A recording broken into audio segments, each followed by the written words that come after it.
So psychology of childhood and adolescence, stages of development.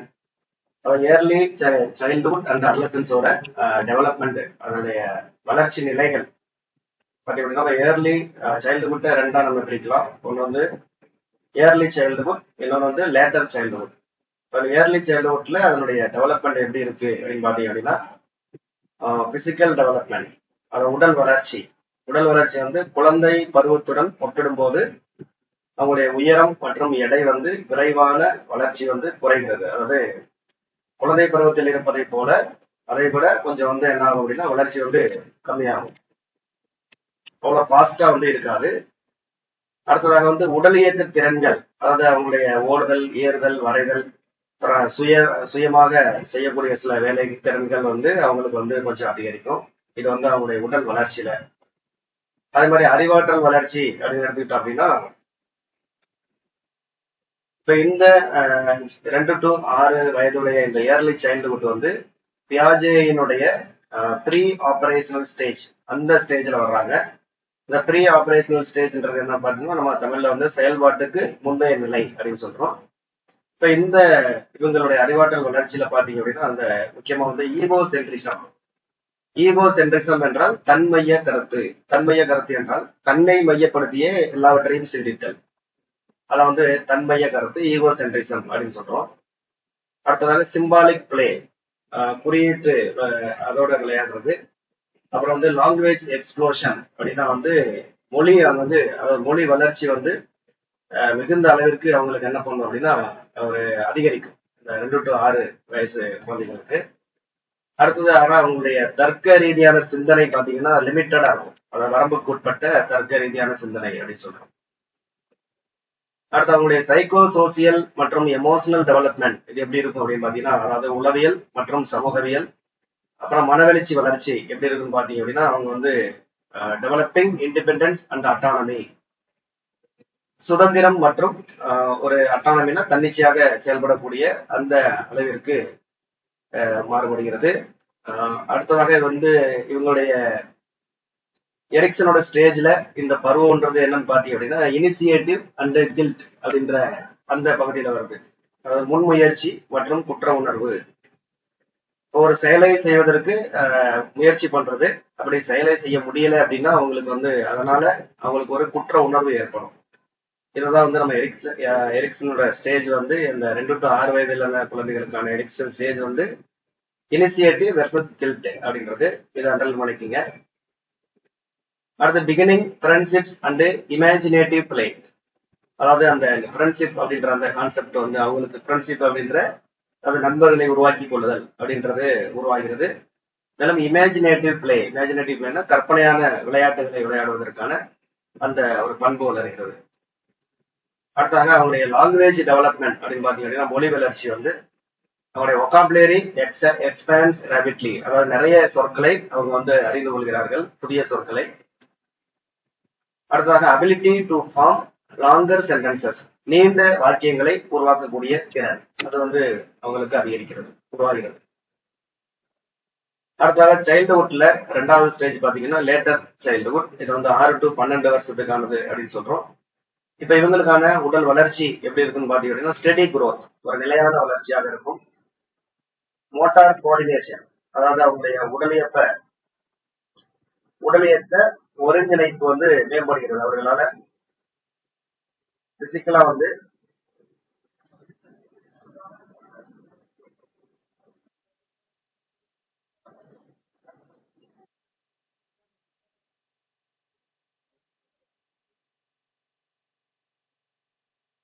Steady growth, motor coordination வந்து உருவாகிறது. அதாவது நிலையான வளர்ச்சி நிலையாக இருக்கும், ஒரு ஸ்டெடியா இருக்கும், ஃபாஸ்டாவும் இல்லாம ஸ்லோவாவும் இல்லாம இருக்கும் அவங்களுடைய உடல் வளர்ச்சி.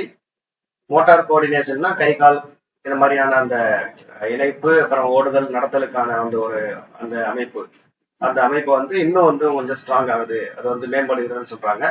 அப்புறம் அவங்களுடைய ஸ்டெமினா அண்ட் ஸ்ட்ரென்த் வந்து மிகவும் அதிகரிக்கிறது.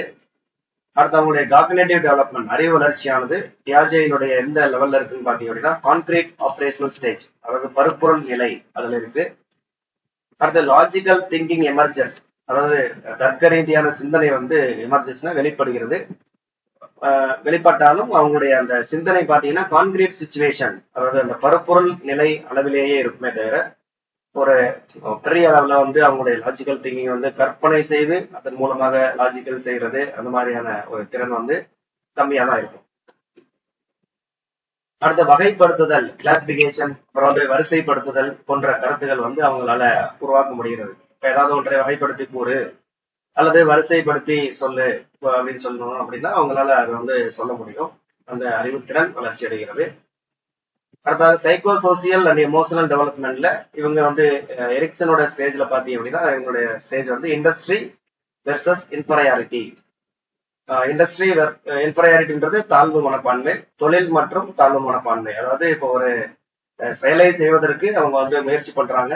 அப்படி அந்த செயல்ல வந்து அவங்களால வந்து செய்வதற்கு அதாவது செயலை செய்வதற்கு ட்ரை பண்ணும்போது அந்த செயலை செய்யும் போதுதான் தெரியும் அவங்களுக்கு வந்து அந்த செயலை செய்ய முடியுமா அல்லது நம்மளால முடியாதா அப்படின்னு சொல்லிட்டு. அப்படி ஒருவேளை அவங்களால அந்த செயலை செய்ய முடியல அப்படின்னா அவங்களுக்கு அந்த தாழ்வு மனப்பான்மை அப்படின்றது ஒன்று உருவாகும். இதுதான் எரிக்சனோட ஸ்டேஜ். இப்ப அந்த லேட்டர் சைல்டுஹுட்டுக்கான எரிக்சன் ஸ்டேஜ் பாத்தீங்கன்னா இண்டஸ்ட்ரி வெர்சஸ் இன்ஃபீரியாரிட்டி. அடுத்ததாக வந்து பீர் இன்ஃபுளுயன்ஸ், சக மாணவர்களினுடைய செல்வாக்கு வந்து அதிகரிக்கிறது. அப்புறம் டீம் ஸ்பிரிட், குழு உணர்வு அது வந்து அவங்களுக்கு உருவாகிறது.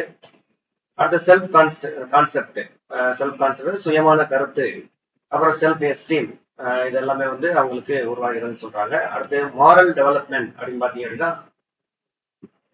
மாரல் டெவலப்மெண்ட்ல கோல்பர்கோட மாரல் டெவலப்மெண்டோட அந்த ஸ்டேஜ்ல பாத்தீங்கன்னா எந்த ஸ்டேஜ்ல இவங்க இருக்காங்க பாத்தீங்கன்னா கன்வென்ஷனல் ஸ்டேஜ் பாத்தீங்கன்னா என்னென்ன இருக்கு பாத்தீங்கன்னா ரூல்ஸ், அப்புறம் அத்தாரிட்டி, ஃபேர்னஸ். இந்த ரூல்ஸ் அத்தாரிட்டி, ஃபேர்னஸ் ஆகிய விஷயங்கள். இந்த ரூல்ஸ் அத்தாரிட்டி ஃபேர்னஸ் அப்படின்னா என்னன்னு பாத்தீங்க அப்படின்னா ரூல்ஸுக்கு பயந்து கொண்டு இப்போ நம்ம ஒரு தவறை செய்யணும் அப்படின்னா அந்த ரூல் வந்து நம்ம வந்து தண்டிக்கும் அப்படின்னு சொல்லிட்டு, அதே மாதிரி அதிகாரத்திற்கு பயந்து அதிகாரத்துக்கு கட்டுப்பட்டு அவங்க வந்து ஒழுக்க நெறியோடு நடந்து கொள்வார்கள் அப்படின்றத அந்த ரூல்ஸ் அத்தாரிட்டி ஃபேர்னஸ் அப்படின்ற இந்த டேர்ம். அதாவது இவங்களுடைய மாரல் டெவலப்மெண்ட், இந்த ஏஜுக்கான மாரல் டெவலப்மெண்ட் பாத்தீங்கன்னா கோல்பர்கோட கன்வென்ஷனல் ஸ்டேஜ் அப்படின்னு சொல்றோம். அந்த கன்வென்ஷனல் ஸ்டேஜ் வந்து பிகின் ஆகுதுன்னு சொல்றாங்க.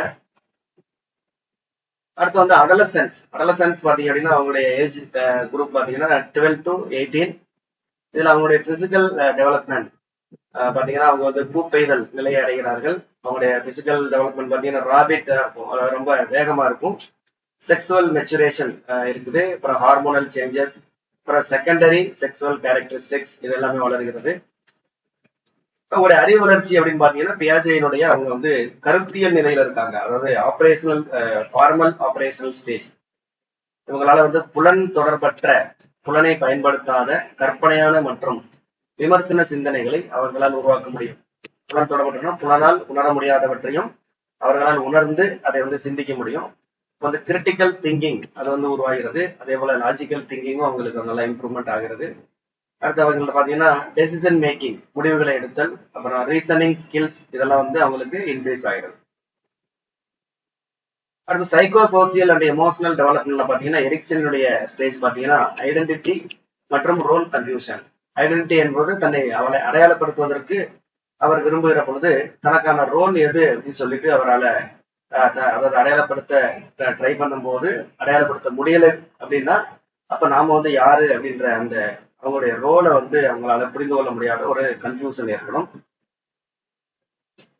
அடுத்து ஸ்ட்ராங் நீட் ஃபார் இண்டிபெண்டன்ஸ்.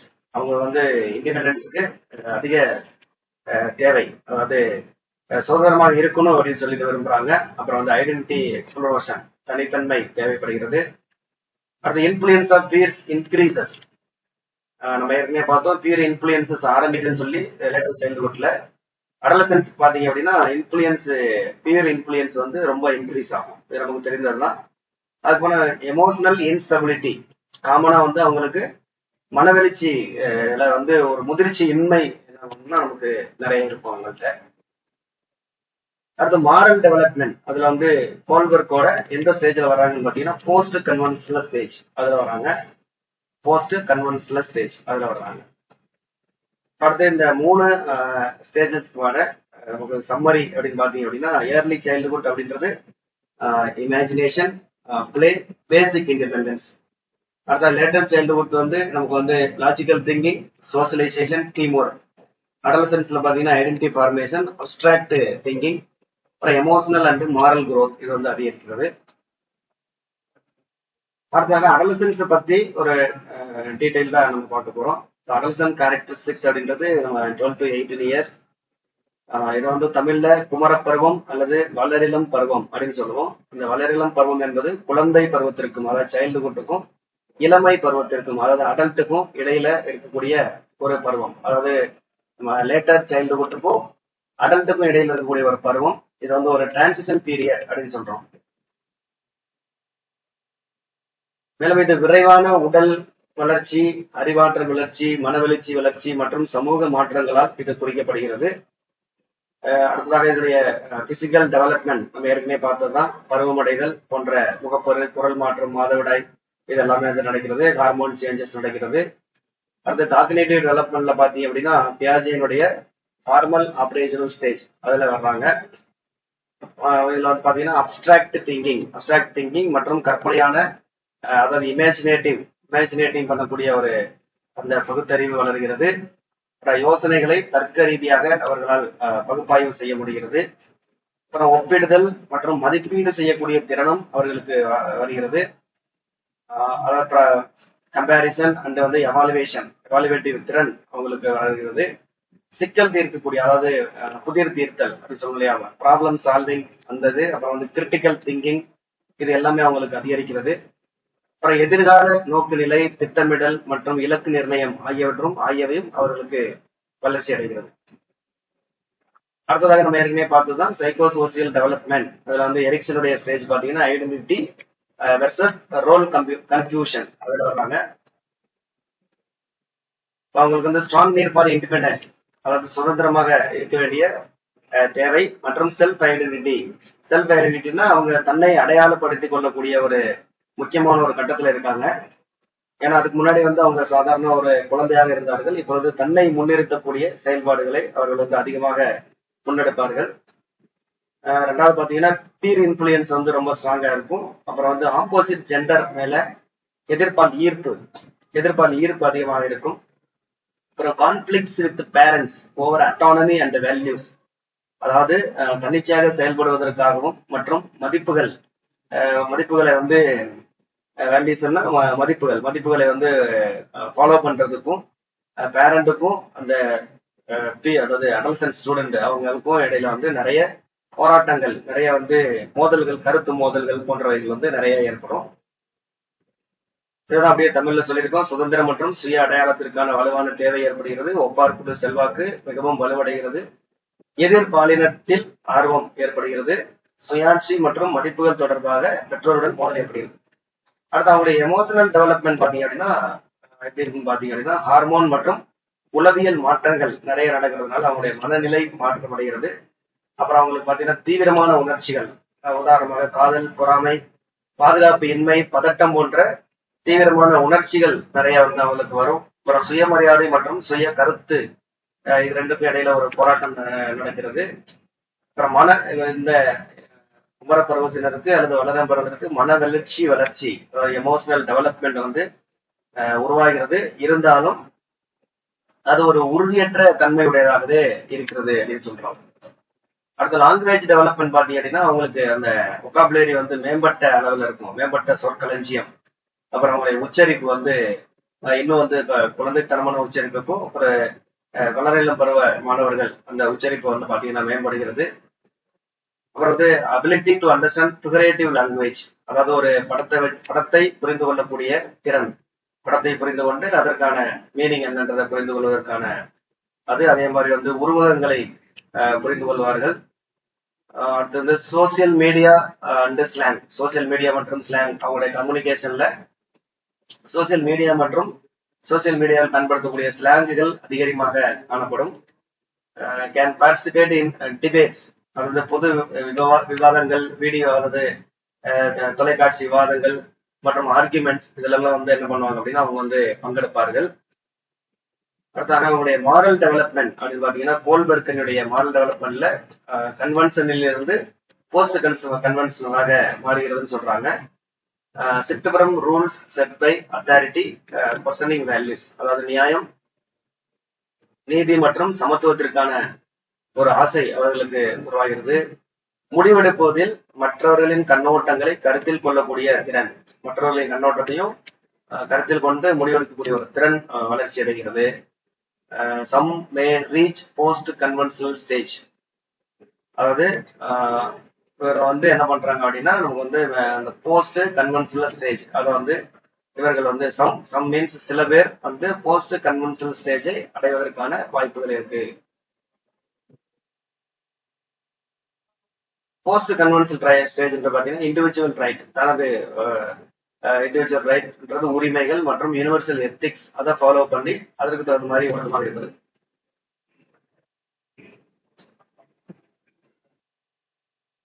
அடுத்த குமர பருவத்தை அல்லது வளரிளம் பருவம், அதை வந்து என்ன சொல்றாங்க அப்படின்னா குழந்தையினுடைய இரண்டாம் பிறப்பு.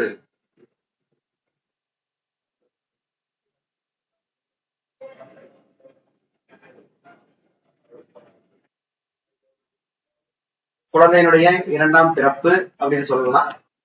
மேலும் இதை வந்து சிக்கலான அமைதியற்ற பருவம், அதாவது period of storm and stress. சிக்கலான அமைதியற்ற பருவம், ஸ்டார்ம் அண்ட் ஸ்ட்ரெஸ்னா அமைதியும் குழப்பமும் நிறைந்த பருவம் அப்படின்னு சொல்லலாம், அல்லது சிக்கலான அமைதியற்ற பருவம் அப்படின்னு சொல்லலாம். இப்படின்னு சொன்னது யாருன்னு பாத்தீங்கன்னா ஸ்டான்லி ஹால் அப்படின்றவர் வந்து குமரப்பருவத்தை இந்த மாதிரி சொல்லியிருக்காரு. அடுத்து குமரப்பருவத்தில் இருக்கக்கூடிய முக்கியமான பிரச்சனைகள் அப்படின்னு பாத்தீங்க அப்படின்னா தன்னை பற்றிய குழப்பம், ஐடென்டிட்டி கிரைசிஸ், தலைமுறை இடைவெளி, ஜெனரேஷன் கேப், அதீத பாலுணர்வு, மனவெளிச்சி நிறைய இருக்கும், அதாவது மனவெளிச்சி ஸ்விங் ஆகும், எமோஷனல் ஸ்விங் மாறிக்கிட்டே இருக்கும். அப்புறம் ஒப்பார் பீர், அவங்களுடைய இன்ஃபுளுயன்ஸ் அதிகமா இருக்கும், ஒப்பார் குழுவினுடைய ஆதிக்கம்.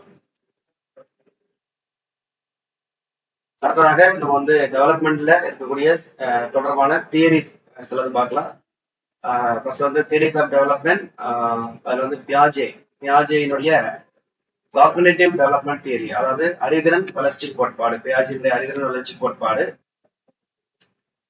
இதுல வந்து என்னென்ன ஸ்டேஜஸ் இருக்குன்னு பாத்தீங்க அப்படின்னா நமக்கு வந்து sensory motor, pre operational stage, concrete operational stage, அடுத்தாக ஃபார்மல் ஆபரேஷனல் ஸ்டேஜ். இதுல வந்து சென்சரி மோட்டர் என்பது புலன் இயக்க நிலை, புலன் இயக்க நிலை. இது வந்து ஆப்ஜெக்ட் பெர்மனன்ஸ், சென்சரி எக்ஸ்ப்ளோரேஷன். என்ன சொல்றோம், ஆப்ஜெக்ட் அதாவது பொருள்களினுடைய நிலைத்தன்மையை அவங்க வந்து உணர்ந்து கொள்கிறது. அவர் வந்து சென்சரி எக்ஸ்ப்ளோரேஷன். அடுத்து ப்ரீ ஆபரேஷனல், இது வந்து நம்ம வந்து செயலுக்கு முற்பட்ட நிலை, அதாவது இந்த ஆபரேஷனுக்கு முன்னாடி உள்ள நிலை அப்படின்னு சொல்றோம். இது வந்து 2 to 7 ஆண்டுகள். இதுல வந்து சிம்பாலிக் பிளே மற்றும் ஈகோ சென்ட்ரிசம், அப்புறம் லிமிட்டட் லாஜிக், ஏற்கனவே நம்ம அந்த டெவலப்மெண்ட் சொல்லிப்போம். அடுத்த கான்கிரீட் ஆபரேஷனல் இந்த ஸ்டேஜ்ல பாத்தீங்கன்னா உங்களுக்கு வந்து லாஜிக்கல் திங்கிங், அப்புறம் வந்து கன்சர்வேஷன் மற்றும் கிளாசிபிகேஷன். கன்சர்வேஷன் அப்படின்னா வந்து ஒரு பொருள் வந்து அழியாது, நம்ம பார்வையில இல்லாட்டியும் அது எங்காவது கண்டிப்பா இருக்கும் அப்படின்ற மாதிரி அழியா தன்மை மற்றும் வகைப்படுத்தக்கூடிய அந்த திறன் வந்து அவங்களுக்கு வளர்கிறது. அடுத்ததாக வந்து ஃபார்மல் ஆபரேஷனல், இது வந்து 12+ இயர்ஸ். இதுல வந்து அப்டிராக்ட் திங்கிங் அதிகரிக்கிறது. ஹைப்போதெட்டிக்கல் ரீசனிங், ஒரு கருத்தியல் ரீதியான ரீசனிங் மற்றும் புதியத்தில் இருக்கக்கூடிய பண்பு, இதெல்லாம் வந்து அவங்களுக்கு வளர்ச்சி அடைகிறது. இதே போல் புரூனரினுடைய கோட்பாடு வந்து காக்னிட்டிவ் மற்றும் கன்ஸ்ட்ரக்டிவ் தியரி அப்படின்னு சொல்றோம், அதாவது அறிவாற்றல் மற்றும் கட்டமைப்பு கோட்பாடுன்னு சொல்லலாம். இப்ப இவரோட அந்த கொள்கையின்படி learning is an active process of discovery. Learning என்பது டிஸ்கவரிக்கான, கண்டுபிடிப்பதற்கான ஒரு ஆக்டிவ் ப்ராசஸ் அப்படின்னு சொல்றாங்க. ஆக்டிவ் ப்ராசஸ், செயல்பாடு நிலையில் இருக்கக்கூடிய ஒரு ஒன்று, அதான் வந்து லேர்னிங் அப்படின்னு சொல்லலாம். அடுத்து எம்பசைஸ்டு ஸ்கேப்ஃபோல்டிங்ன்றதை அவர் வந்து வலியுறுத்துகிறார். அதாவது support from teachers, parents until learner masters skill. அதாவது லேர்னர் வந்து அந்த ஸ்கில்ல மாஸ்டர் ஆகிற வரைக்கும் டீச்சர் மற்றும் பேரண்ட் இருந்து என்ன வரணும் அப்படின்னா நம்ம வந்து சப்போர்ட் அதை வந்து கொடுக்கணும் அப்படின்னு சொல்லி எதிர்பார்க்கிறாரு. இவருடைய 3 நிலைகள் பாத்தீங்க அப்படின்னா இன்ஆக்டிவ், இது வந்து செயல்பாடு நிலை, இது வந்து ஆக்ஷன் பேஸ்டு லேர்னிங். அடுத்து ஐகானிக்ன்றது உருவக நிலை, இது வந்து இமேஜ் பேஸ்டு லேர்னிங். இமேஜ்னா நம்ம வந்து ஏதாவது ஒரு படத்தை வச்சு அது மூலமா லேர்ன் பண்றது, ஆக்ஷன் மூலமாக லேர்ன் பண்றது. அடுத்து லாங்குவேஜ், அதாவது சிம்பாலிக் குறியீட்டு நிலை. குறியீட்டு நிலையில பாத்தீங்கன்னா லாங்குவேஜ் மற்றும் அப்டிராக்ட் சிம்பிள்ஸ் இதை பயன்படுத்தி குறியீடுகளின் மூலமாக நம்ம வந்து லேர்ன் பண்றது. இந்த ப்ரூனர் தியரி பாத்தீங்கன்னா எந்த கரிக்குலத்தை அட்வொகேட் பண்ணுதுன்னு பாத்தீங்கன்னா ஸ்பைரல் கரிக்குலம். ஸ்பைரல் கரிக்குலம் அப்படின்றத அண்டர்லைன் பண்ணிக்கோங்க. Revisiting concepts at increasing levels of complexity. அதாவது ஸ்பைரல் அப்படின்னா நம்ம வந்து திரும்ப திரும்ப அதே இடத்துக்கு திரும்ப revisiting concept at increasing levels of complexity. அடுத்து வந்து எரிக் எரிக்சன் அதோடைய தியரி என்ன பண்ணுறதுன்னா சைக்காலஜிக்கல் டெவலப்மெண்ட் தியரி, அதாவது உளவியல் வளர்ச்சி கோட்பாடு. இதுல எத்தனை ஸ்டேஜ் இருக்குன்னு பாத்தீங்க அப்படின்னா 8 ஸ்டேஜஸ் இருக்குது. ஒவ்வொரு ஸ்டேஜும் பாத்தீங்கன்னா each with A psychological conflict. ஒவ்வொரு ஸ்டேஜ்லயும் என்ன இருக்கும்னா சைக்காலஜிக்கல் கான்ஃபிளிக்ட் இருக்கும். கான்ஃபிளிக்ட் என்றால் ஒரு முரண்பாடு இருக்கும். சைல்ட்ஹுட் மற்றும் அடலசன்ட் ஸ்டேஜ்ல பாத்தீங்க அப்படின்னா என்னன்னு பாத்தீங்கன்னா நம்ம வந்து ஏர்லி சைல்ட்ஹுட்டுக்கான எரிக் எரிக்சனுடைய நிலைகள் பாத்தீங்கன்னா இனிஷியேட்டிவ் அண்ட் வெர்சஸ் கில்ட். அதே மாதிரி மிடில் சைல்ட்ஹுட்டுக்கான இது வந்து இண்டஸ்ட்ரி வெர்சஸ் இன்ஃபீரியாரிட்டி. நம்ம ஏற்கனவே வேலை பார்த்திருப்போம் அந்த டீடைல். இது வந்து அடலசன்ஸ்க்கான பாத்தீங்கன்னா ஐடென்டிட்டி வெர்சஸ் ரோல் கன்ஃபியூஷன். இதுல வந்து மொத்தம் 8 ஸ்டேஜ். அதுல வந்து நம்ம 3 ஸ்டேஜ் மட்டும் இங்க நம்ம கொடுத்துருக்கோம்.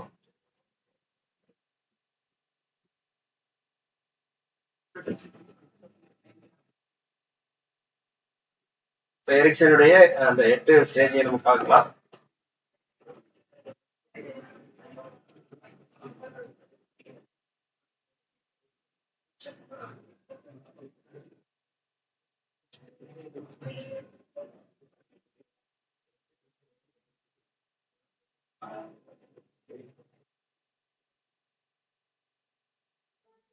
இப்ப இந்த 8 ஸ்டேஜஸ் 1 2 3 4 5 6 7 8 இந்த 8 ஸ்டேஜஸ் தான் எரிக் எரிக்சனுடைய அந்த ஸ்டேஜ். ஃபர்ஸ்ட் ஸ்டேஜ் பாத்தீங்கன்னா ட்ரஸ்ட் வெர்சஸ் மிஸ்ட்ரஸ்ட். அது மாதிரி அடுத்து பாத்தீங்கன்னா autonomy versus shame or doubt இருக்கும். அடுத்து initiative versus guilt, industry versus inferiority, identity versus confusion, intimacy versus isolation, generativity versus stagnation, integrity versus despair. இதுல பாத்தீங்க அப்படின்னா ஒவ்வொருமே பாத்தீங்க அப்படின்னா நமக்கு வந்து இந்த பேசிக் கான்ஃபிளிக்ட் அப்படின்றது பார்த்தீங்கன்னா ட்ரஸ்ட் மிஸ்ட்ரஸ்ட் ஒண்ணுக்கு ஒன்று ஆப்போசிட்டா இருக்கும். ட்ரஸ்ட் மிஸ்ட்ரஸ்ட் அதே மாதிரி அட்டானமி இது மாதிரி வெர்சஸ் டவுட் அந்த மாதிரி. இப்போ வந்து ட்ரஸ்ட் மிஸ்ட்ரஸ்ட்ன்றது எந்த இயருக்கானது பாத்தீங்கன்னா 0 to 1 year, அதாவது இன்ஃபான்சி அவங்களுக்கானது. இதோட விர்ச்சு பாத்தீங்கன்னா ஹோப், அதாவது நம்பிக்கை அப்படின்ற இதுல வருது நமக்கு. இதுல வந்து ட்ரஸ்ட் ஆர் மிஸ்ட்ரஸ்ட் அதாவது trust that basic needs such as nourishment and affection will be met. அதாவது அவங்களுக்கு வந்து தேவையான ஊட்டச்சத்துக்கள் மற்றும் அந்த அன்பு இதெல்லாம் கிடைக்கும் போது அவங்க வந்து அதை என்ன பண்றாங்க அப்படின்னா நம்புகிறார்கள், அதை ட்ரஸ்ட் ஆகுறாங்க. அப்படி அது கிடைக்காத போது என்ன ஆகுறாங்கன்னா அதுக்கு ஆப்போசிட்டான ஒரு விளைவு நடக்கிறது, மிஸ்ட்ரஸ்ட், அந்த நம்பிக்கையின்மை அப்படின்றது. அப்போ வந்து என்ன பண்ணுவாங்கன்னா எல்லார் மேலேயும் வந்து ஒரு அந்த நம்பிக்கையின்மைன்ற ஒரு கான்செப்ட் வந்து அவங்களுக்கு ஜெனரலா வளர்ந்துடும் இயல்பாகவே. அதுதான் வந்து ட்ரஸ்ட் வெர்சஸ் மிஸ்ட்ரஸ்ட் அப்படின்றது. இதே போல அட்டானமி வெர்சஸ் டவுட் அல்லது சேம்னா வெக்கம், கூச்ச சுபாவம் அந்த மாதிரி இருக்குது. அட்டானமி அப்படின்றது வந்து தன்னிச்சையாக செயல்படுதல். அப்போ வந்து ஃபர்ஸ்ட் என்ன பண்றாங்கன்னா develop a sense of independence in many task. பல டாஸ்க்ல வந்து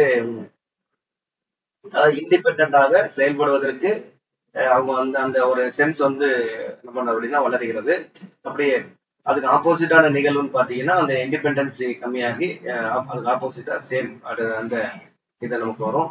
அதே மாதிரி இனிஷியேட்டிவ் வெர்சஸ் கில்ட் அப்படின்ற பாத்தீங்கன்னா 3 to 6 வயது அந்த மாணவர்களுக்கு. இதுல குறிச்சு பாத்தீங்கன்னா பர்பஸ், அதாவது take initiative on some activities.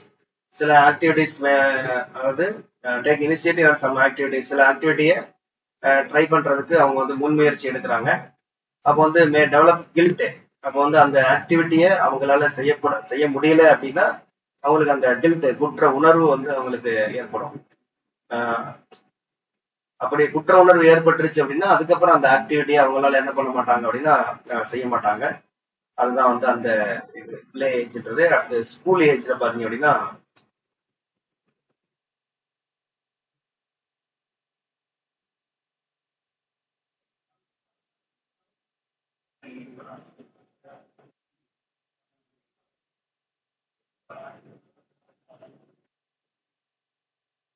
இதே போல 7 to 11 வருஷம், 7 to 11,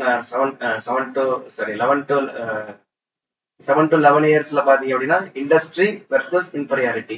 இது வந்து கம்பீட்டன்ஸ். இதுல பாத்தீங்கன்னா develop self confidence in abilities when competent or sense of inferiority when not. அதாவது செல்ஃப் கான்பிடன்ஸ அவங்க வந்து ஒரு அவங்களுடைய அபிலிட்டி வென் கம்பீட்டன்ட் அப்படின்னா ஏதாவது ஒரு விஷயத்துல போட்டி போடுகிற பொழுது அந்த ஒரு செல்ஃப் கான்பிடன்ஸ் தன்னம்பிக்கையை வளர்க்கக்கூடிய ஒரு தன்னம்பிக்கை வளரும். அப்படி அந்த போட்டியில அவங்களால ஜெயிக்க முடியல அப்படின்ற போது, அதாவது ஒரு போட்டியில் கலந்து கொண்டு ஜெயிக்கிறாங்க அப்படின்னா அவங்களுக்கு வந்து தன்னம்பிக்கை வளரும். அப்படி ஜெயிக்கல அப்படின்னா அவங்களுக்கு வந்து இன்ஃபீரியாரிட்டி, அந்த தாழ்வு மனப்பான்மை அது வந்து உருவாகும் அப்படின்றது. அதே மாதிரி அடலசன்ஸ்ல பாத்தீங்கன்னா ஐடென்டிட்டி வெர்சஸ் கன்ஃபியூஷன். அப்போ வந்து experiment with and develop identity and roles. அது அவங்களுடைய தனித்தன்மை அதை வந்து வெளி உலகத்துக்கு காட்டுறதுக்கு என்ன பண்றாங்க அப்படின்னா ட்ரை பண்றாங்க. இப்போ உதாரணமா வந்து ஒரு அடலசன் பையன் வந்து அவன் வந்து தன்னுடைய ஒரு பண்பை வெளிப்படுத்துகிறார். பண்பு மீன்ஸ் வந்து அவர் வந்து ஒரு நல்லா படிக்கிறவரை வெளிப்படுத்தலாம், அல்லது அந்த மாதிரி வெளிப்படுத்துறது ட்ரை பண்ணலாம். அப்படி வெளிப்படுத்த ட்ரை பண்ணும் போது அது சக்சஸ் ஆகல அப்படின்ற போது அவனுக்கு வந்து ஒருவேளை நம்ம வந்து இதுல நம்ம திறமை இல்லாதவரோ அப்படின்னு சொன்ன மாதிரியான ஒரு கன்ஃபியூஷன் அவங்களுக்கு ஏற்படும். இதே போல ஏர்லி அடல்ட்ஹுட்டுக்கானது பாத்தீங்கன்னா intimacy and isolation. Intimacy and ஐசோலேஷன்ல பாத்தீங்கன்னா அவர் வந்து மற்ற எல்லாரோடவும் வந்து ஒரு ரிலேஷன்ஷிப்பை உருவாக்குறதுக்கு ட்ரை பண்றாரு. ஆனா அது சக்சஸ் ஆகல அப்படின்ற போது அதாவது அவங்க வந்து ஐசோலேஷன் தனிமையாக வந்து என்ன பண்றாருன்னா தனிமையை அவர் வந்து விரும்பலாம் அப்படின்றது. அதே மாதிரி மிடில் ஏஜ் பாத்தீங்கன்னா 30 to 64 இயர்ஸ் அவங்க வந்து ஜெனரேட்டிவிட்டி அல்லது ஸ்டாக்னேஷன், அதாவது contribute to society and the part of the family. அவங்க வந்து சொசைட்டி மற்றும் ஃபேமிலியுடைய ஒரு பார்ட்டாக இருக்கிறதுக்கு முயற்சி பண்றாங்க. அப்படி இல்லைன்ற போது அது வந்து ஸ்டாக்னேஷன் ஆகுது, தேக்கமாகிறது அப்படின்னு சொல்றாங்க. அப்புறம் 65 இயர்ஸ்க்கு மேல அது ஓல்ட் ஏஜ். இது வந்து இன்டெகிரிட்டி வெர்சஸ் டெஸ்பயர். இது வந்து விஸ்டம் அப்படின்னு சொல்றோம். Assess and make sense of life and meaning of contributions. அது முடியாத போது டெஸ்பயர் ஆகுது அப்படின்றது. இதுதான் வந்து எரிக்சனுடைய அந்த சைக்காலஜிக்கல் ஸ்டேஜஸ். மொத்தம் வந்து 8. இது எல்லாமே பாத்தீங்க அப்படின்னா நமக்கு வந்து அந்த கான்ஃபிளிக்ட் பேஸ்ல இருக்கும். சைக்காலஜிக்கல் கான்ஃபிளிக்ட், ஒரு விஷயம் நடக்கல அப்படின்னா அதுக்கு ஆப்போசிட்டான ஒன்று வந்து அவங்களுக்கு வருது அப்படின்ற மாதிரியான பேஸ்ல இருக்கும்.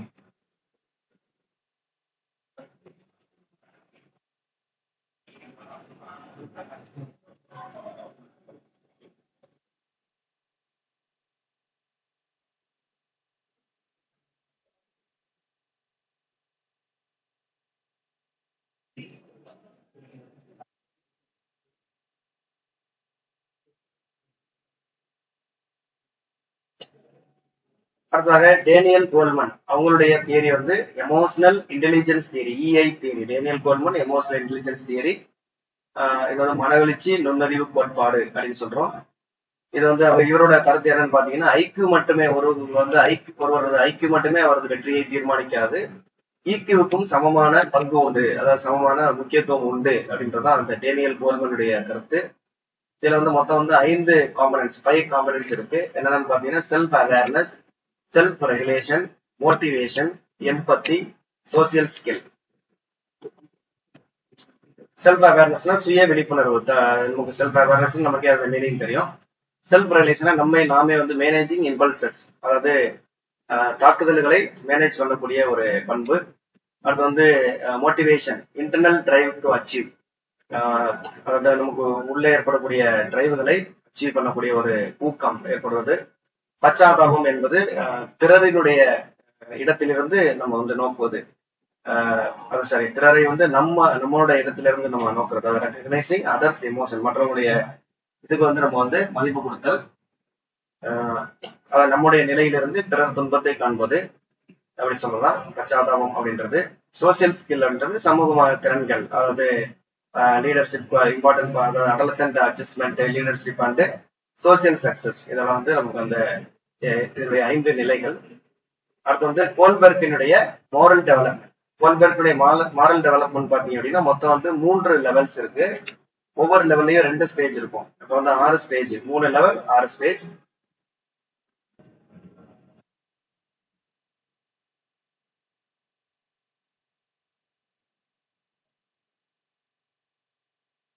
கோல்பர்க்கினுடைய மாரல் டெவலப்மெண்ட் இதுல வந்து நமக்கு 3 லெவல்ஸ் இருக்கு, 6 ஸ்டேஜஸ் இருக்கு. இதுல வந்து 3 லெவல்ஸ் என்னன்னு பாத்தீங்க அப்படின்னா ப்ரீ கன்வென்ஷனல், அடுத்ததாக கன்வென்ஷனல், இன்னொன்று வந்து போஸ்ட் கன்வென்ஷனல். ஒவ்வொன்றுலயே 2 இருக்கும். இப்போ வந்து ப்ரீ கன்வென்ஷனல்ல ஒபீடியன்ஸ் அண்ட் பனிஷ்மெண்ட், அப்புறம் செல்ஃப் இன்ட்ரெஸ்ட். அதே போல கன்வென்ஷனல்ல பாத்தீங்கன்னா கன்ஃபார்மிட்டி அண்ட் இன்டர்பர்சனல் அக்கார்ட். இதுல பாத்தீங்கன்னா authority and social order maintenance. Post கன்வென்ஷனல்ல அதே மாதிரி 2 social contract and individual rights, அதே போல யூனிவர்சல் எத்திக்ஸ், எத்திக்கல் பிரின்சிபல்ஸ். இது வந்து கோல்பர்க்கினுடைய மாரல் டெவலப்மெண்ட் தியரி. மாரல் அப்படின்றது ஒழுக்க வளர்ச்சி கோட்பாடு. ஒவ்வொரு வயதினருக்கும் அந்த ஒழுக்கம் வளர்ச்சியானது எவ்வாறு எதை பேஸ் பண்ணி வருது அப்படின்றத பொறுத்துதான் வந்து அப்படின்றதுதான் வந்து 3 லெவல் மற்றும் 6 ஸ்டேஜஸ்ல அவங்க சொல்லியிருக்காங்க. இதுல பாத்தீங்க அப்படின்னா நம்ம வந்து ப்ரீ கன்வென்ஷனல் அப்படின்றது வந்து சைல்டுஹுட் ஸ்டூடெண்ட் அவங்களுக்கு வரக்கூடியது.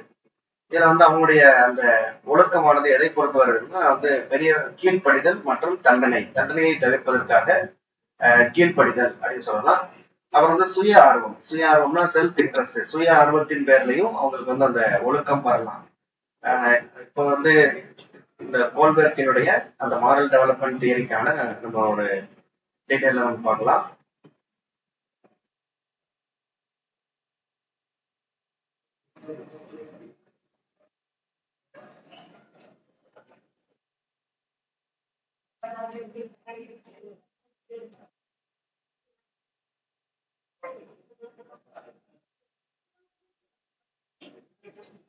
இதுல வந்து ஃபர்ஸ்ட் ரெண்டும் வந்து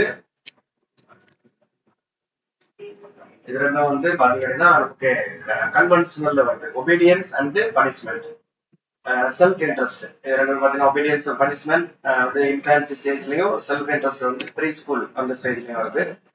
இப்போ ஒபீடியன்ஸ் அண்ட் பனிஷ்மெண்ட் என்ன சொல்றாங்க அப்படின்னா no difference between doing the right thing and avoiding punishment. அதாவது பனிஷ்மெண்டை தவிர்ப்பதற்காக அவங்க வந்து ஒரு ரைட் திங், ஒரு சரியான செயலை செய்கிறாங்க.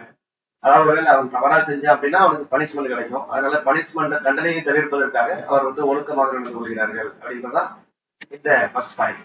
ரெண்டாவது வந்து செல்ஃப் இன்ட்ரெஸ்ட், அதன் பேர்லயும் எப்படி ஒழுக்கம் வருது அப்படின்னு பாத்தீங்கன்னா இதுக்கான எடுத்துக்காட்டு நம்ம சொல்லணும் அப்படின்னா அந்த interest is to rewards rather then punishment. அதாவது நம்ம வந்து ஏதாவது ஒரு அவார்டு ரிவார்ட்ஸ் வந்து கிடைக்கும், நம்ம வந்து ஒழுக்கமா நடந்துக்கிட்டோம் அப்படின்னா நமக்கு ஏதாவது பரிசுகள் கிடைக்கும், தண்டனை கிடைக்காம நமக்கு பரிசுகள் கிடைக்கும் அப்படின்னு சொல்லிட்டு அவராக விரும்பி அந்த ஒழுக்கத்தை வந்து மேற்கொள்தல். அதாவது இப்போ ஒரு ஏதாவது எந்த ஒரு ஒழுக்க நெறியுடன் நடந்து கொள்ள, உண்மை பேசினால் அல்லது வந்து சரியாக நடந்து கொண்டால் பரிசு கிடைக்கும் அப்படின்ற மாதிரி அதன் மூலமாக அவருக்கு வந்து அந்த மாரல் வந்து டெவலப் ஆகுறது. அடுத்த ஸ்டேஜ் பாத்தீங்க அப்படின்னா வந்து கன்வென்ஷனல் ஸ்டேஜ்ல பாத்தீங்க அப்படின்னா இதை வந்து நம்ம ஸ்கூல் ஏஜ் தான் ரெண்டுமே. Conformity and interpersonal accord. Conformity and interpersonal அக்கார்டுல என்ன சொல்றாங்க அப்படின்னா இந்த good boy and girl level. இதோட மீனிங் என்ன அப்படின்னா வந்து நம்ம வந்து நல்ல பையன் மற்றும் நல்ல பொண்ணு அப்படின்னு பெயர் எடுப்பதற்காக ஒழுக்கத்துடன் கடந்து கொள்வது. அதாவது effort is made to secure approval and maintain friendly relationship with others. அதாவது மற்றவர்களால வந்து அப்ரூவல் மற்றும் மற்றவர்களுடைய வந்து இந்த ஃப்ரெண்ட்லி ரிலேஷன்ஷிப்பை உருவாக்குவதற்காக அதற்காக வந்து நம்ம வந்து ஒரு நல்ல பையன் நல்ல பொண்ணு அப்படின்னு பெயர் எடுப்பதற்காக இருக்கக்கூடிய அதற்காக ஒழுக்கமாக நடந்து கொள்ளுதல். அடுத்தது பாத்தீங்கன்னா அத்தாரிட்டி அண்ட் சோசியல் ஆர்டர், அதிகாரம் மற்றும் சமூக அதாவது சோசியல் ஆர்டருக்காக, அதாவது ஓரியன்டேஷன் டுவார்ட் பிக்சட் ரூல்ஸ். சில பிக்சட் ரூல்ஸ் அதை ஃபாலோ பண்றது. The purpose of morality is maintaining the social order. The interpersonal code is expanded to include the entire society. அதாவது இது வந்து ரூல்ஸ் அண்ட் சோசியல் ஆர்டர் மற்றும் அதிகாரம் அதுக்காக அதை பேஸ் பண்ணி இருக்கக்கூடியது. அடுத்த டீனேஜ்ல பாத்தீங்கன்னா உங்களுக்கு ஒழுக்க வளர்ச்சி எப்படி உருவாகுதுன்னு பாத்தீங்கன்னா அந்த 2 விதமா சொல்றோம். டீனேஜ்ல பாத்தீங்கன்னா ஒன்று சோசியல் கான்ட்ராக்ட், அடல்ட்ஹுட்ல இருக்கக்கூடிய 2 லெவல் வந்து யூனிவர்சல் பிரின்சிபல்ஸ். இது ரெண்டும் வந்து நமக்கு போஸ்ட் கன்வென்ஷனல்ல வரும். இந்த conformity and interpersonal accord, authority and social order இது வந்து கன்வென்ஷனல்ல வந்துருது. இது வந்து நமக்கு வந்து ப்ரீ கன்வென்ஷனல்ல சொல்றோம். இப்ப டீம்ஸ்ல பாத்தீங்க அப்படின்னா சோசியல் கான்ட்ராக்ட்ல வந்து நமக்கு வந்து சோசியல் கான்ட்ராக்ட் சமூக ஒப்பந்தம் அப்படின்னா அது ஒருவருக்கு ஒருவர் புரிந்து கொண்டு ஒப்பந்தம் அந்த மாதிரி அதுல பேஸ் பண்றது. அதாவது mutual benefit reciprocity or morality right and legally right or not always the same. Utility laws that make life better for everyone சொல்றோம். அடுத்து யுனிவர்சல் பிரின்சிபிள்ஸ் வந்து அடல்குட் அதோட வந்து அந்த ஒழுக்க வளர்ச்சின்றது எப்படி வருதுன்னு பாத்தீங்க அப்படின்னா morality is based on principle that transfer mutual பெனிஃபிட்டுக்காக வருது அப்படின்னு சொல்றாங்க. நமக்கு வந்து ஒழுக்க வளர்ச்சி நிலைகள் அப்படின்னு பாத்தீங்க அப்படின்னா 3 ஸ்டேஜஸ் 3 நிலைகள் 6 ஸ்டேஜஸ்ல வந்து இது வந்து இருக்கு.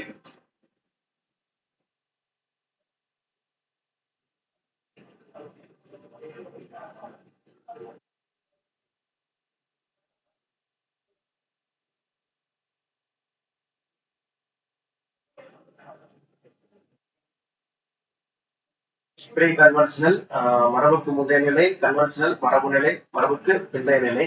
ஒவ்வொன்றையும் வந்து 2 இது இருக்கு. மொத்தம் வந்து 6, அதாவது 3 லெவல்ஸ் 6 ஸ்டேஜஸ் அப்படின்னு சொல்றோம். Goldberg college.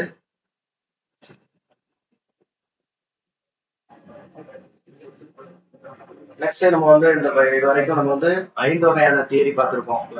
பியாஜியினுடைய தியரி இது வந்து பாத்தீங்கன்னா காக்னிட்டிவ் ஸ்டேஜஸ். புரூனர் வந்து ஸ்கேஃபோல்டிங் அண்ட் ஸ்பைரல் கரிக்குலம் அப்படின்ற இதை வந்து சொல்லியிருக்காரு. எரிக்சனோட தியரி பார்த்தீங்கன்னா சைக்காலஜிக்கல் கான்ஃபிளிக்ட் அதுல வருது. கோல்மன் வந்து எமோஷனல் இன்டெலிஜென்ஸ். கோல்பர்க் வந்து மாரல் ஸ்டேஜஸ். என்னன்னு பாத்தீங்கன்னா pre conventional, conventional, post conventional stage.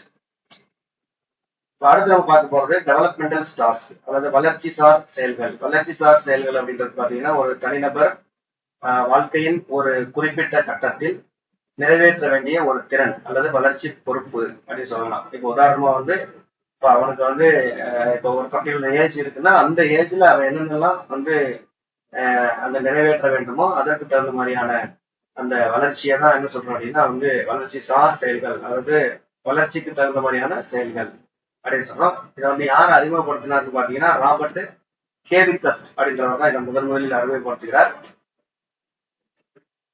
இதுல வந்து வளர்ச்சி சார் செயல்கள்ல இந்த பீரியட்ல பாத்தீங்க அப்படின்னா என்ன நடக்கலாம் அப்படின்னு பாத்தீங்கன்னா leads to happiness and success in later task. அதாவது அவங்களுடைய அச்சீவ்மெண்ட் சக்சஸிவா இருந்தா, அதாவது இப்போ ஒரு வளர்ச்சிக்கு ஏற்ற ஒரு செயல்பாடை அவங்க வந்து செய்யறாங்க. அப்ப அந்த செயல்பாடு வந்து சக்சஸ் ஆயிடுச்சு அப்படின்னா அவங்க வந்து அடுத்த லெவலுக்கு போவாங்க. அதுவே வந்து அவங்களுக்கு வந்து ஃபெயிலியர் ஆச்சு அப்படின்னா அவங்களுக்கு வந்து அது வந்து அன்ஹாப்பினஸை உருவாகும். மேலும் வந்து அடுத்த ஃபியூச்சர் டாஸ்க் அடுத்த வயசுக்கான டாஸ்கை செய்வதற்கு முடியாம வந்து போயிடும் அப்படின்னு சொல்றோம். அடுத்த டெவலப்மெண்டல் டாஸ்க் பை ஸ்டேஜஸ், அதாவது ஒவ்வொரு வயதிலையும் என்ன டெவலப்மெண்டல் டாஸ்க் இருக்கு அப்படின்றத பார்க்க வரோம். ஏர்லி சைல்டுஹுட்ல பாத்தீங்கன்னா அவங்க வந்து பேசிக் ஹேபிட் அண்ட் மோட்டார் கண்ட்ரோல், அது அடிப்படை பழக்க வழக்கங்கள் மற்றும் உடலியக்க கட்டுப்பாடுகளை அவர்கள் வந்து அந்த வயசுல கரெக்டா செய்யணும்.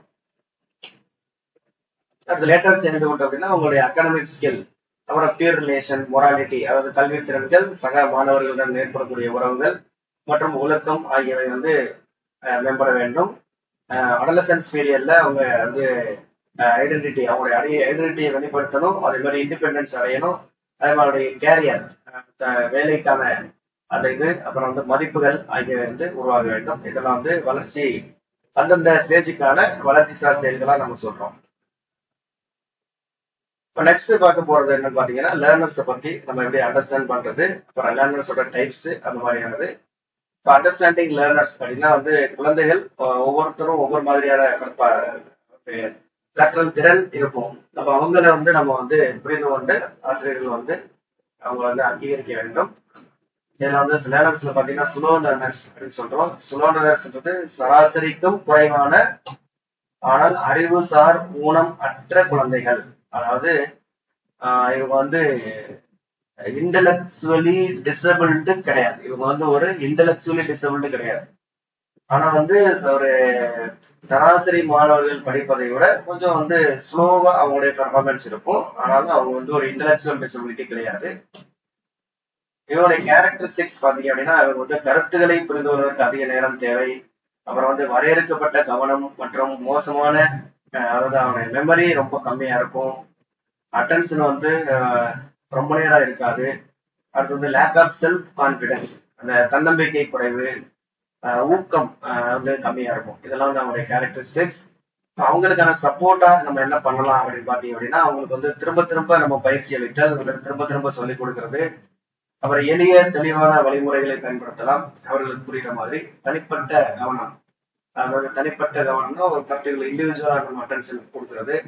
அப்புறம் வந்து அவங்களுக்கு வந்து நேர்மறையான நல்ல வலுவூட்டலை கொடுத்தல், அதாவது பாசிட்டிவ் ரீஎன்ஃபோர்ஸ்மெண்ட். அப்புறம் வந்து ஒரு ஒர்க்கை வந்து பெரிய அளவுல கொடுக்காம சின்ன சின்னதா கொடுக்கறது. இப்போ உதாரணமா வந்து நம்ம எல்லாரும் நீங்க நம்ம 10 மார்க்குக்கு டெஸ்ட் கொடுக்குறோம் அப்படின்னா அவங்களுக்கு வந்து ஒரு 2 மார்க் கொடுக்கறது, அப்புறம் 2 எழுந்த பிறகு அப்புறம் அந்த மாதிரி கட் பண்ணி நம்ம வந்து கொடுக்கறது. இதெல்லாம் வந்து அவங்களுக்கான கற்பித்தல் முறையின்மே ஸ்ட்ராட்டஜிஸ். அடுத்து லேட் ப்ளூமர்ஸ் அப்படின்றவங்கன்னு பாத்தீங்கன்னா சகாக்களை விட சில திறன்களை தாமதமாக வளர்த்து கொள்ளும் குழந்தைகள். இவங்க வந்து லேட் ப்ளூமர்ஸ் அப்படின்ற வேர்டால சொல்றாங்க. Children who develop certain abilities, speech, academic, social skills later than peers but eventually catch up. அதனால வந்து அவங்க என்ன பண்ணிக்குவாங்க அப்படின்னா அவங்களால கேட்சப் பண்ணிக்க முடியும். அது லேட் ஆனாலும் அதை வந்து அந்த எல்லாரும் என்ன பெற்றுக்கொள்கிறார்களோ அதை வந்து அவங்களும் பெற்றுக்கொள்வார்கள். ஆனா கொஞ்சம் லேட்டா வந்து என்ன பண்ணுவாங்க அப்படின்னா அதை வந்து அடைவார்கள். அவர்கள் தான் லேட் ப்ளூமர்ஸ் அப்படின்ற யூஸ் பண்றோம். கேரக்டரிஸ்டிக்ஸ் பாத்தீங்கன்னா may appear slow in early years but show rapid improvement later. ஆரம்பத்துல மெதுவாக தோன்றினாலும் பின்னர் விரைவான ஒரு முன்னேற்றத்தை அவர்கள் அடைந்து வருவார்கள். இப்ப இவர்களுக்கான சப்போர்ட் ஸ்ட்ராட்டஜிஸ் என்னென்ன பண்ண, இவர்களுக்கு கற்பித்ததற்கு என்ன பண்ணலாம் அப்படின்னு பாத்தீங்க அப்படின்னா, கற்றுக்கொள்வதற்கு அவர்களுக்கு தேவையான நேரத்தை கொடுத்து பொறுமை காக்க வேண்டும். அவர்கள் வந்து லேபிள் இடுதல் அப்படின்னா வந்து நம்ம வந்து நார்மலா படிக்காதவர் அல்லது முட்டாள், இவருக்கு வந்து புரியாது அந்த மாதிரி எல்லாம் சொல்லுவோம் இல்லையா, அந்த மாதிரி வந்து லேபிள் இட்டு அவர்களுக்கு தனியே ஒதுக்கி வைத்து விடாமல் அவர்களுக்கு வந்து தேவையான நேரத்தை கொடுத்து பொறுமை காக்க வேண்டும் சொல்றாங்க. அதுக்கு வந்து என்கரேஜ் பண்ணணும். அவங்கள வந்து அவர் வந்து ஸ்டிமுலேட்டிங் லேர்னிங் என்விரான்மெண்ட், அவர்களை தூண்டக்கூடிய அளவிற்கு அந்த கற்றல் சூழல் அதை வந்து உருவாக்க வேண்டும். அதுக்கப்புறம் தேவையற்ற அழுத்தம் இல்லாமல் முன்னேற்றத்தை கண்காணிக்க வேண்டும். அதாவது நம்ம எந்த ஒரு பிரச்சனையும் நீங்க பெருசா கொடுக்காம பட் அவங்களை வந்து முன்னேற வச்சுட்டு அவங்களுடைய முன்னேற்றம் இருக்குதான்றதை நம்ம கண்காணிக்கணும் அப்படின்றது. அடுத்து தேர்ட் ஆஃப் பாத்தீங்கன்னா நமக்கு வந்து CWSN, அதாவது சில்ட்ரன் வித் ஸ்பெஷல் நீட், சிறப்பு தேவைகள், அதாவது தேவைப்படக்கூடிய குழந்தைகள். இவங்க பாத்தீங்கன்னா எப்படி இருப்பாங்கன்னா இவங்களுக்கு வந்து குறைபாடுகள் அல்லது வேறுபாடுகள் ஏதாவது இருக்கும். அவங்களுக்கு வந்து அதாவது டிசபிலிட்டிஸ் இருக்கலாம் அல்லது ஏதாவது ஒரு டிஃபரன்சஸ் வந்து இருக்கலாம். இதன் காரணமாக அவங்களுக்கு வந்து ஒரு சிறப்பு கல்வி தேவைப்படும். அவங்களுக்கு வந்து சிறப்பு கல்வி உதவி வந்து தேவைப்படப்பட்ட குழந்தைகளை நம்ம வந்து CWSN அப்படின்னு சொல்றோம். இப்போ இதுல கேட்டகரிஸ் பாத்தீங்கன்னா learning disabilities, physical disabilities, developmental disorders, அவர் வந்து கிஃப்டட் அண்ட் டேலண்டட் லேர்னர்ஸ், இவங்க எல்லாமே வந்து CWSNல வர்றாங்க. லேர்னிங் டிசபிலிட்டிஸ்ல பாத்தீங்கன்னா கற்றல் குறைபாடு உடையவர். இதுல யாராவது இருக்காங்க பாத்தீங்கன்னா டிஸ்லெக்சியா, அவர் வந்து டிஸ்கிராபியா, அவர் வந்து டிஸ்கால்குலியா. டிஸ்லெக்சியா என்றால் ரீடிங்ல அவங்களால கஷ்டப்படுவாங்க, ரீட் பண்றதுக்கு கஷ்டப்படுவாங்க, அதாவது தப்பா ரீட் பண்ணுவான். ரைட்டிங் அப்படின்னா எழுதுவதற்கு கஷ்டப்படுவாங்க. டிஸ்கால்குலியானா கணக்கு போடுவதில் அதுல வந்து ரொம்ப வீக்கா இருப்பாங்க. அவங்க வந்து இதுல வந்து லேர்னிங் டிசபிலிட்டிஸ். பிசிக்கல் டிசபிலிட்டிஸ்ன்றது நமக்கு தெரிஞ்சதுதான். ஹியரிங் இம்பேர்மெண்ட் இருக்கவங்க, அதாவது காது கேளாதவர்கள், கண் பார்வை குறைபாடு உள்ளவர்கள், அப்புறம் மோட்டார் இம்பேர்மெண்ட் உடல் ரீதியான குறைபாடு, உடல் ரீதியான லோகோமோட்டார் டிசபிலிட்டி அப்படின்னு சொல்லுவோம் இல்லையா, அந்த மாதிரியான கை கால் ஏதாவது அல்லது அது மாதிரியான குறைபாடு இருக்கவர்கள் பிசிக்கல் டிசபிலிட்டிஸ்ல வருவாங்க. டெவலப்மெண்டல் டிசார்டர்ன்றது வந்து யாருன்னு பாத்தீங்கன்னா வளர்ச்சி குறைபாடுல பாத்தீங்கன்னா இது வந்து ஆட்டிசம் ஸ்பெக்ட்ரல் டிசார்டர், அது அப்புறம் ADHD, அப்புறம் வந்து இன்டெலெக்சுவல் டிசபிலிட்டின்னா அவங்க வந்து மூளைத்திறன் கொஞ்சம் கம்மியா இருக்கும், அந்த மாதிரி இருக்கவங்க. அடுத்து கிஃப்டட் அண்ட் டேலண்டட் லேர்னர்ஸ், இவங்க பாத்தீங்க அப்படின்னா இவங்க வந்து அறிவாண்மை மிக்க மாணவர்கள். ஆனா வந்து இவங்களுக்கு வந்து அதிகமா வந்து நம்ம வந்து என்ரிச்மெண்ட்ல வந்து நிறைய தேவைப்படும், நிறைய அட்வான்ஸ்டான ஆப்பர்ச்சுனிட்டிஸ் அதை வந்து கொடுக்க வேண்டியிருக்கும். இப்போ நார்மலான மாணவர்கள் எவ்வளவு எப்படி கற்கிறார்களோ அதை விட இவங்க வந்து ரொம்ப ஃபாஸ்டா வந்து அவங்களுடைய லேர்னிங் இருக்கும். அதனால அவங்களுக்கு நம்ம ஒரு தனியாக கவனிக்க வேண்டியிருக்கும். அடுத்த சப்போர்ட் ஸ்ட்ராட்டஜிஸ் அப்படின்னு பாத்தீங்க அப்படின்னா நம்ம வந்து அடாப்ட் இன்க்ளூசிவ் எஜுகேஷன், அதாவது உள்ளடங்கிய கல்வியை நம்ம வந்து ஏற்படுத்துறோம். உள்ளடங்கிய கல்வி என்றால் வழக்கமான ஒரு வகுப்பறையில அனைவருக்கும், அதாவது இந்த சிடபிள்யூஎஸ்எல் குழந்தைகளுக்கும் தேவையான அந்த ஆதரவை கொடுத்து நம்ம கற்பித்தல் செய்யறது. அடுத்து வந்து யூஸ் இண்டிவிஜுவலைஸ்டு எஜுகேஷன் பிளான், அதாவது ஒவ்வொரு தனியார் வேறுபாட்டுக்கு தகுந்த மாதிரி கல்வி திட்டங்களை வந்து பயன்படுத்தலாம். அதுக்கப்புறம் வந்து universal design for learning. Universal design for learning அப்படின்றது அனைத்து மாணவர்களுக்கும் பொதுவான, அதாவது அனைத்து மாணவர்களுக்கும் எல்லாருக்குமே வந்து ஒரு அந்த கற்பித்தல் போய் சேர்ற மாதிரி மற்றும் அந்த வகுப்பறை மற்றும் கற்பித்தல் முறை ஆகியவற்றை வந்து நம்ம மாற்றி அமைக்கிறது. இதாவது அனைத்து மாணவர்கள் அப்படின்னா திறமை வாய்ந்த, சராசரி மற்றும் வந்து குறைபாடுடைய அனைத்து மாணவர்களாலும் புரிந்து கொள்ள மாதிரி, அனைத்துவருக்கும் பயன்படுற மாதிரி அந்த ஒரு மெத்தடுக்கு தான் என்ன பேர் அப்படின்னா யூனிவர்சல் டிசைன் ஆஃப் லேர்னிங் அப்படின்னு சொல்றோம். இதை வந்து நம்ம அதாவது நெகிழ்வான ஒரு கற்பித்தல் முறை, பிளெக்சிபிள் டீச்சிங் மெத்தட், அதை வந்து பயன்படுத்தலாம். அதுக்கப்புறம் provide assistive devices. Assistive devices அப்படின்னா அவங்களுக்கு பயன்படக்கூடிய துணை கருவிகளை வழங்கலாம். இப்போ உதாரணமா பார்வையற்றவர்களுக்கு பிரெய்லி அதை வந்து வழங்குதல், காது கேளாதவருக்கு ஹியரிங் எய்ட்ஸ், அப்புறம் ஸ்பெஷல் சாஃப்ட்வேர்கள் இருக்கிறது, அதை நம்ம வந்து அவங்க பயன்படுத்துறது. அடுத்த சம்மரியில பாத்தீங்க அப்படின்னா ஸ்லோ லேர்னர்ஸ் அப்படின்றத எப்படி சொல்லணும்னா need extra time and remedial teaching. அவங்களுக்கு வந்து ஒரு டைம் அதிகமா கொடுக்கணும். அப்புறம் வந்து ரெமடியல் டீச்சிங், குறைதீர் கற்பித்தல், அதை வந்து நம்ம பண்ண வேண்டியிருக்கும். லேட் ப்ளூமர்ஸ் அப்படின்னா அவங்க வந்து புரிந்து கொள்வதற்கு கொஞ்சம் லேட் ஆகும், டெவலப் ஆகுறதுக்கு லேட் ஆகும். ஆனா டெவலப் ஆயிட்டாங்க அப்படின்னா ஈஸியா வந்து எல்லாத்தையும் அவங்க கேட்சப் பண்ணிக்குவாங்க. சிடபிள்யூஎஸ்என் அப்படிங்கிறது அவங்களுக்கு கண்டிப்பா ஒரு ஸ்பெஷல் சப்போர்ட் தேவை. Inclusive education and assistive tools இதை வந்து நம்ம கொடுக்குற மாதிரி.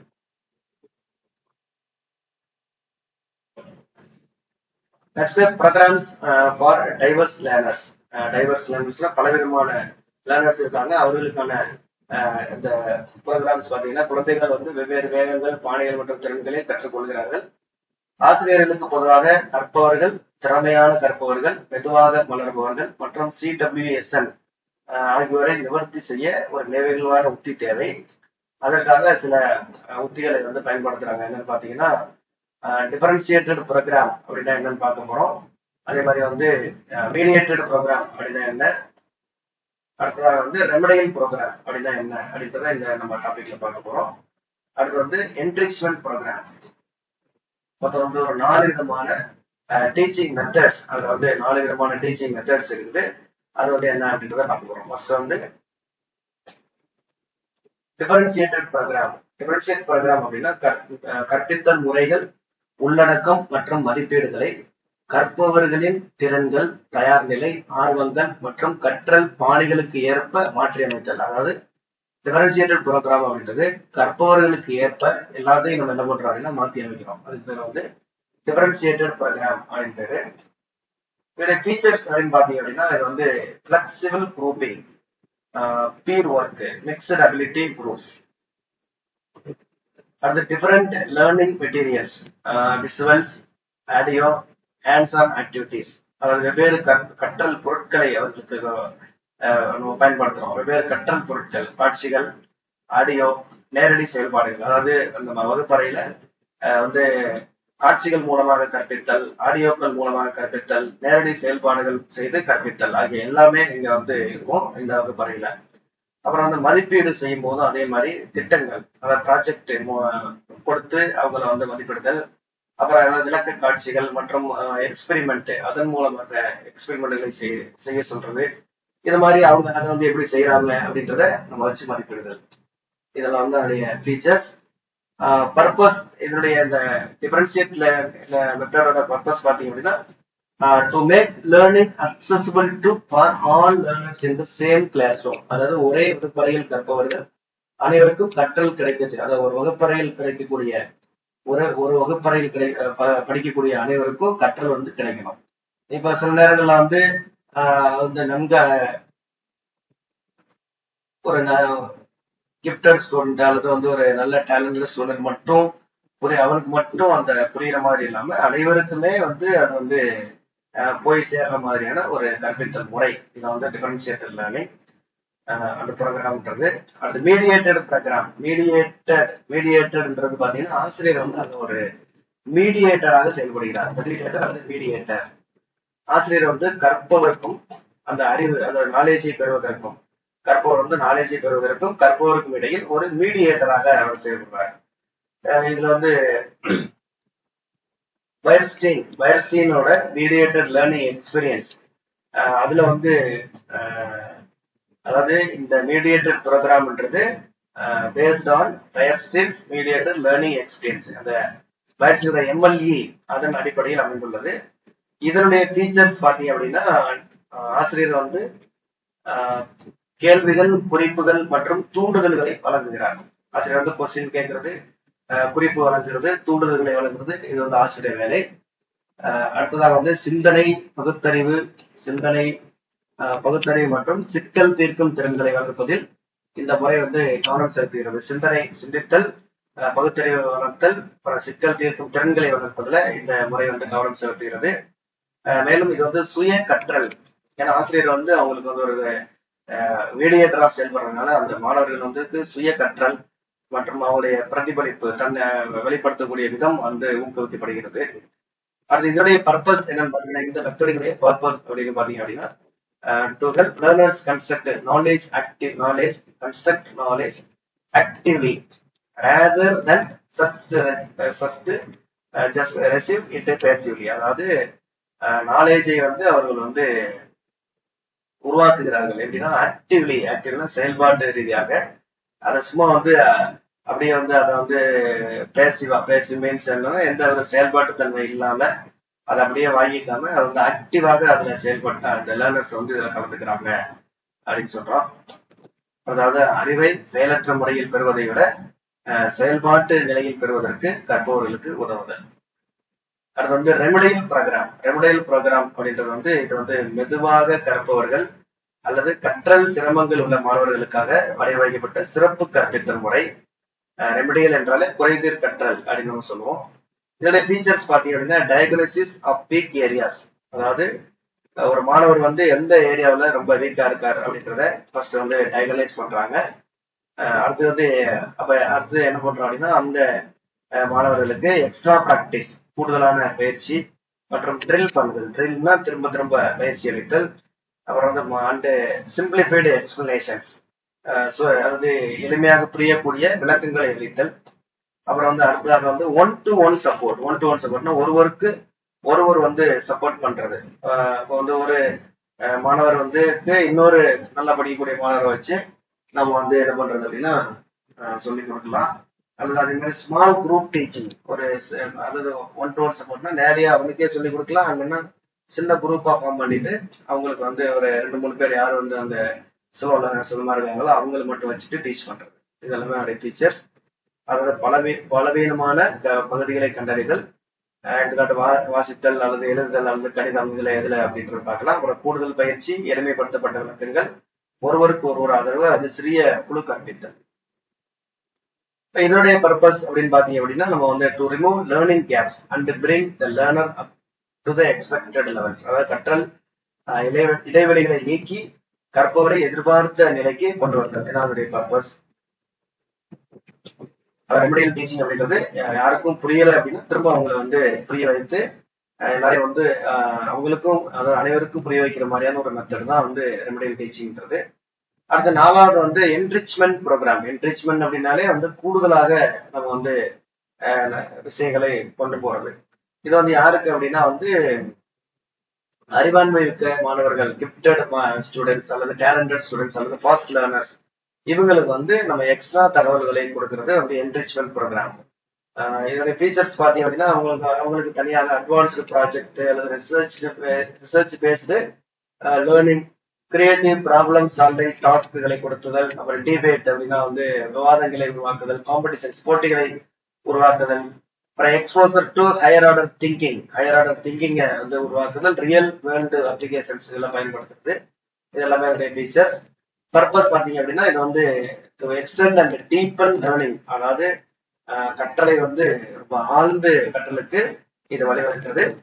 ஸ்டாண்டர்டு கரிக்குலம், அதாவது பாடத்திட்டத்துல இல்லாத பாடத்திட்டத்தையும் தாண்டி இன்னும் மேலும் டீப்பாக கற்றலை விரிவுபடுத்தக்கூடிய ஒரு முறை வந்து நமக்கு இந்த என்ரிச்மெண்ட் ப்ரோக்ராம். டிஃபரன்சியேட்டட் பாத்தீங்கன்னா அடாப்ட் டீச்சிங் ஃபார் ஆல், அதாவது அனைத்து மாணவர்களையும் கற்றலில் ஈடுபடுத்துவது. மீடியேட்டர் பாத்தீங்கன்னா டீச்சர் வந்து ஒரு கைடாவும் ஃபெசிலிட்டேட்டராகவும் இருப்பாரு. ரெமடியல் பாத்தீங்கன்னா ஸ்லோ லேர்னருக்கும் லேர்னிங் டிஃபிகல்டிஸ்க்குமான ஒரு மெத்தட். என்ரிச்மெண்ட் அப்படின்றது வந்து கிஃப்டட் ஸ்டூடெண்ட்ஸ்க்கான ஒரு எக்ஸ்ட்ரா சேலஞ்ச் மெத்தட்.